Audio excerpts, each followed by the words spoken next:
morning, my lucky suit. I'm LaRue Binder. What I want to pitch to you today is a drop-dead funny comic strip series called Down the Block, starring Cornbread the dog. Down the Block takes place right here in the States, in a small town. It's got a great multicultural cast of children, and it's all about the dog that they love, named Cornbread. Here's the twist. The dog of the strip is a petty career criminal. He's obsessed with money. He has very little sense of right or wrong. It's not if he's going to get the kids into trouble, it's how much trouble he's going to get them into and how much legal assistance are they going to need to get out of trouble. Down the Block's greatest strengths, aside from its trademark humor, is the fact that it's different. There's nothing out there like it. It's got such a mass appeal to it. The characters are instantly likable. Cornbread, what a character. He's a scene stealer and an audience builder, all rolled into one. The kids of the strip, they talk like real kids. They have real kid issues. Their little personalities jump off the page and they work so well together. It's a great, clean, fast read. There's no nudity, there's no profanity. Parents don't have to worry about Cornbread the dog and his friends. But anyone can just jump in and read it. Down the Block, starring Cornbread the dog, is a licensing and merchandising monster waiting to be unleashed by Platinum Studios under their banner. Can't count how many times I've got requests off the website for t-shirts, football jerseys, coffee mugs. A lady in Peoria wants to know if there's a Cornbread the dog snow globe for Christmas. I'm not going to lie to you. It's been a long, hard road, 7 years just to get here. If there's any justice in the world, Cornbread and the dog and his friends need to be yanked off my site and onto a bigger stage that Platinum can provide. I can go on and on. Time is against me. They got people out there melting. But I can say this.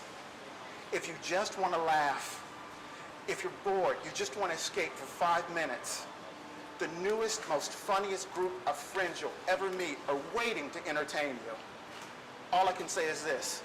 Join us. We're Down the Block. Thank you. All right. Okay. Very good. Well, you know what? You're a great salesman. I'll tell you that right now. Wow. I can't believe I'm standing in front of you. I've studied your work like the Dead Sea Scrolls. And you're a great suck-up, too, but I appreciate it. So that's already 2 points for you I'm putting down here. Very good. Very good pitch. Very passionate. You did mention something which kind of seems to go against the family aspect and the fact that your moms, the kids' moms, don't have anything to worry about with Cornbread the dog, is the fact that he's a petty criminal. How does that work as a role model for these kids, and how are parents not supposed to worry about that? He's not really billed as a role model. If anything, he's an anti-hero.